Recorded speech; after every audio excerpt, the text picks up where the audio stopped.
Hi guys, and welcome to a short video on aggressive tanking in Battlefield 4. Now before we start, I would just like to mention that the clips you see in the background are me just playing on normal public servers, bit of Conquest Small, bit of Conquest Large on my favourite tanking maps, and I'm just going around in the tank trying to lead the line for my team, take flags and destroy as many of the enemy as possible.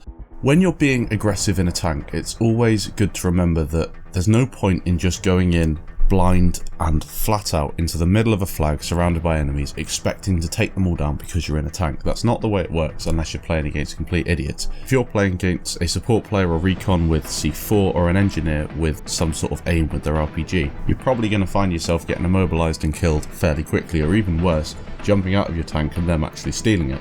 So before you become that ultimate aggressive player and flying in full speed to take a flag, you need to know a couple of things. First of all, you need to have fairly good map knowledge, so you need to know where the players are going to be spawning. There's plenty of videos on YouTube showing you that, and I may do something like that in the future, but as long as you've got a fairly good idea where the enemy are going to be, then you should be okay. And second of all, you need to be making sure that you're clearing the area and having a good overview of what's there already before you go in. So you don't want to be flying into a flag, then getting swamped by players. You want to know where they're going to be coming from, so you don't have, that immediate bombardment of explosives, etc. Now this clip that you can see in the background, it's on Shanghai on Conquest Large, and I've spawned on the Echo flag in that tank as we've capped that flag. Now we're actually getting beaten a little bit, so I thought in my head the best thing I can do is try and stem the flow of the enemy vehicles coming out of their base and keep Echo just for a few minutes, giving our team a bit of a chance to get a grip on some of the other flags, because we did actually have a fairly good objective playing team in this game. So the first thing I do is deal with that enemy tank. I then move up onto this ledge here as I spot the boat coming round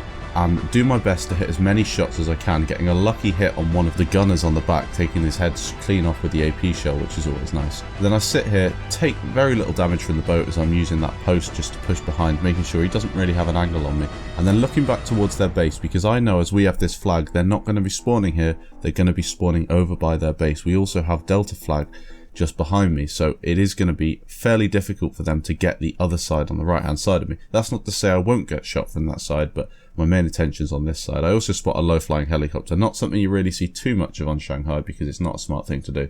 Take him down as well and move my way round the side as I see more enemies appear on the minimap. Now as I said, if you're looking to pull off a very large kill streak or something like that, this isn't the best thing to be doing because the chances are you will get killed, and I do actually die later in the clip. I'm not sure if I included it. Now we see a tank in front of me. Now I jump out. This is the thing with aggressive tanking, you have to be ready to jump out and repair your tank as much as you can, because I was taking a lot of damage. This tank quite foolishly drops down off the edge and doesn't take cover, and he gets taken down with my small. I think later then I got back in the tank and got destroyed. But as you saw then, I was being quick, changing between my HMG and my AP shell as fast as possible, making sure that I'm moving around, repairing, keeping active. Next up, we're looking at some road transmission, and this is the best place to cap Delta if you are playing on the Chinese side on Conquest Small. Stay on this side of the road, and remember to your right hand side as it is, or my left hand side at the minute, there are going to be lots of enemies spawning on that hill, as that is an actual spawn point, and snipers like to also stay up here. So what I like to do is shoot out the walls on these buildings up here. I get a double kill there. You'll often find that happening because they just sit behind if they see a tank outside and wait for the right opportunity to push. Now luckily for me, a lot of the vehicles here were one-shot kills, so I was getting a lot of kills, a lot of skill quite easily. But as you can see, I'm moving around as fast as possible, letting the infantry in front of me do the capping, while I just push in at the last second. A couple of things to watch out for when you're being aggressive in a tank. You are very likely to get shot in the back by another tank, so be careful or very wary of another tank driver using thermal camo.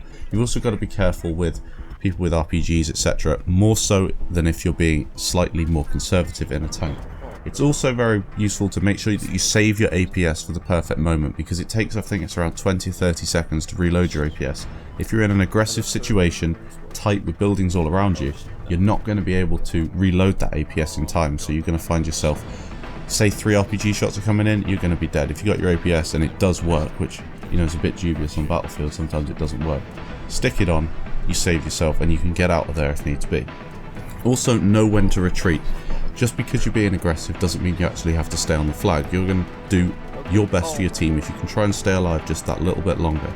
Something else to bear in mind that I haven't really included in this clip is switching between your first person and your third person. It's a lot better to do if you're in a very tight spot because you're going to see a lot more, and especially if you've got 4 directions where the enemies can come from all at the same time. Quick tap on the keyboard and you can see all around you straight away. I hope you did enjoy this episode. It was only a quick one on a couple of the aggressive tanking ideas that I have in my head. It's something I like to do sometimes instead of being a lot more tactical, because it is actually quite fun. If you did like the video, please leave a like on it, subscribe if you're new, and I'll see you guys in the next episode.